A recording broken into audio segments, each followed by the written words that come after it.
Pemirsa, ketika demonstrasi di Jakarta dan daerah mulai mereda, aparat kepolisian khususnya Polda Metro Jaya terus berupaya untuk menjaga stabilitas keamanan dan ketertiban masyarakat. Lantas langkah-langkah apa saja yang dilakukan oleh kepolisian dalam memastikan keamanan tetap kondusif bagi warga Jakarta dan sekitarnya? Sudah bersama kami Kabid Humas Polda Metro Jaya, Kombes Polisi Ade Arysyam Indradi, dan Komisioner KPAI Diah Puspitarini. Selamat malam Pak Ade, Ibu Diah. Selamat malam Mbak, salam presisi. Ya, dengan Eva di studio, saya ingin ke Pak Ade dulu. Pak Ade, bagaimana situasi terkini Kamtibmas pasca kerusuhan yang terjadi di beberapa wilayah beberapa waktu lalu di Jakarta? Baik, terima kasih Mbak Eva. Kami dapat menyampaikan bahwa situasi aman terkendali. Ya, masyarakat tidak perlu khawatir. Situasi di wilayah hukum Polda Metro Jaya aman terkendali. Bapak Kapolda Metro Jaya senantiasa terus mengingatkan jajaran untuk menjaga Jakarta, meningkatkan kegiatan-kegiatan kepolisian, melakukan upaya-upaya kepolisian untuk memberikan rasa aman kepada masyarakat, untuk memberikan perlindungan kepada masyarakat. Kami ada 24 jam di lapangan. Sekali lagi masyarakat tidak perlu khawatir. Bagaimana pola pengamanan di titik-titik yang dianggap rawan gangguan Kamtibmas, Pak Ade? Apakah patroli bersama dengan TNI masih dilakukan hingga saat ini? Masih Mbak, jadi kami juga mengaturkan terima kasih kepada seluruh stakeholders yang telah bekerja sama mewujudkan situasi Kamtibmas yang kondusif di wilayah hukum Polda Metro Jaya untuk menjaga Jakarta. Stakeholders ini kami libatkan terus, potensi-potensi masyarakat, tokoh pemuda, tokoh agama, kemudian rekan-rekan kami dari TNI bersama-sama melakukan imbauan, persuasif, edukasi, kemudian peningkatan patroli skala besar ini dilakukan oleh Polda Metro Jaya itu 2 kali, ya, jam 16 dan juga jam 22. Kemudian 13 Polres di wilayah hukum Polda Metro Jaya juga melakukan patroli skala besar serta stakeholder di lingkungannya. Kemudian polsek-polsek juga melakukan patroli skala kecil. Kemudian call center kami 110 itu juga 24 jam aktif untuk menerima keluhan, aduan, informasi dari masyarakat terkait gangguan Kamtibmas. Jadi itu pola-pola yang kami lakukan untuk memberikan perlindungan terbaik kepada masyarakat untuk menjaga Jakarta. Ya, Pak Ade, namun masih ada kekhawatiran dari masyarakat soal aksi provokasi khususnya di media sosial. Apa kemudian langkah polisi untuk menangkal hoaks maupun ujaran kebencian yang bisa memicu kerusuhan, Pak Ade? Ya, di level terbawah yaitu pelaksana di lapangan, dalam hal ini rekan-rekan kami Babin Kamtibmas yang bekerja sama dengan 3 pilar, ya, Babin Kamtibmas, Kepala Desa atau Pak Lurah, rekan-rekan kami dari Babinsa itu terus memberikan imbauan, edukasi, mengingatkan bahwa dengan perkembangan kecepatan arus informasi ini agar bijak memilih informasi, melakukan klarifikasi apabila ada informasi, jangan mudah menyebarkan. Maksudnya mungkin ingin bertanya ke grup sebelah, tetapi harusnya bertanya kepada pemberi informasi. Jadi mohon juga mengkonfirmasi kepada pihak-pihak terkait yang berwenang agar dapat mendapatkan informasi yang baik. Dan tentunya segala macam informasi ini harus kita cerna dengan baik. Kemudian kita resapi apakah informasi ini dapat kita tindak lanjuti atau tidak, ya. Karena perkembangan situasi sampai dengan saat ini, kami juga berharap setiap individu melakukan kegiatan patroli siber, menjadi polisi bagi dirinya sendiri, ya, melakukan pemantauan situasi, kemudian saling memberikan informasi.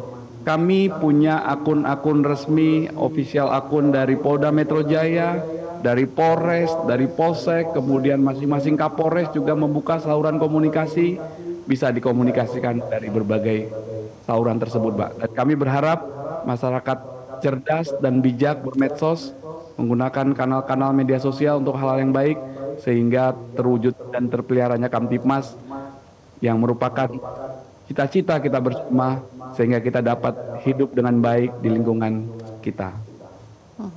Baik, saya ingin ke Bu Diah. Bu Diah, KPAI mencatat dugaan keterlibatan pelajar dan anak-anak dalam aksi unjuk rasa yang berujung ricuh. Bagaimana datanya, Bu Diah? Ya, baik. Terima kasih, Mbak. Pak Ade, kita bertemu kembali.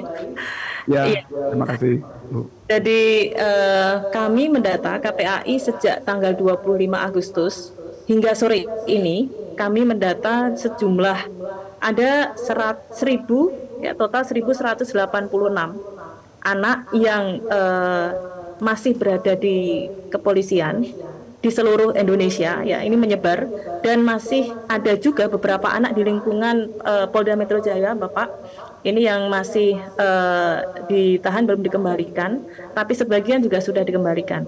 Jadi ini merata, Mbak, baik di Pulau Jawa, di luar Pulau Jawa hingga di Kalimantan serta di Makassar. Dari 1180 orang anak sampai sore hari tadi memang paling banyak di lingkungan DKI Jakarta. Ya, pada tanggal 25 Agustus dan 28 Agustus. Jadi ada sekitar 387 anak, Pak. Nah, di tanggal 30 dan 31 Agustus itu juga ada, dan saat ini masih ada 6 orang anak sejak tanggal 30 Agustus yang masih berada di Polres Jakarta Utara, Bapak, ya. Dan juga beberapa daerah, ini paling banyak di Semarang, kemudian Kebumen, kemudian Grobogan.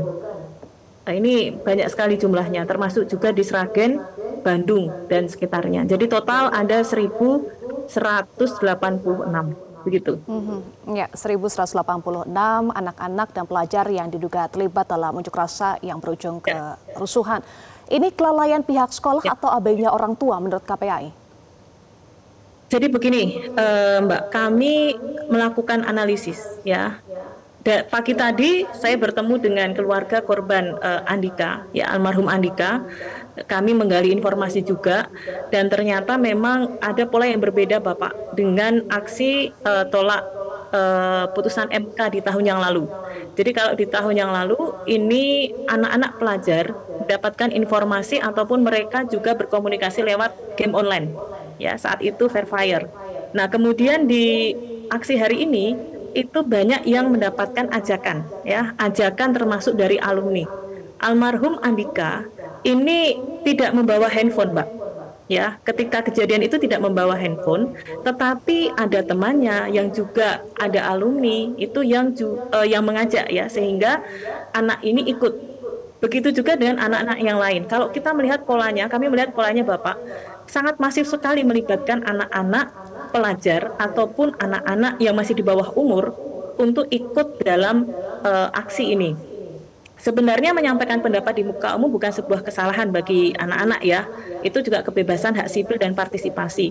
Tetapi yang menjadi persoalan bagi kami adalah kenapa ada masifikasi, kemudian juga anak-anak ada yang istilahnya diminta untuk bawa bom molotov misalnya. Jadi beberapa kejadian kan begitu, ya. Ada yang diminta untuk membawa ini dan lain sebagainya, dan seperti terorganisir. Karena Bapak, anehnya juga di daerah kabupaten yang itu pelosok, ya.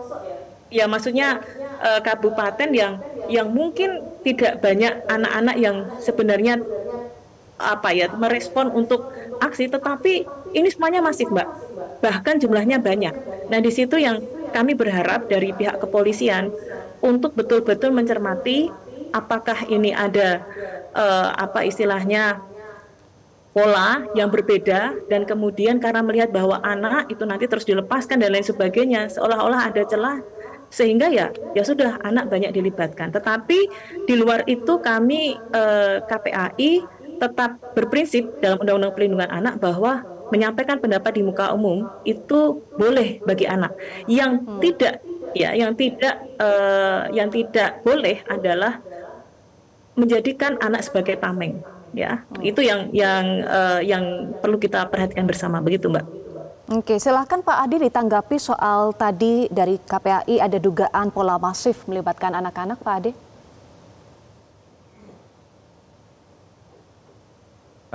Faktanya memang ada ajakan-ajakan, Ya, ada yang menggunakan kanal-kanal medsos, ada yang live, ada yang flyer, kemudian setelah ada yang menerima ajakan, kemudian dia mengajak lagi temannya. Beberapa kali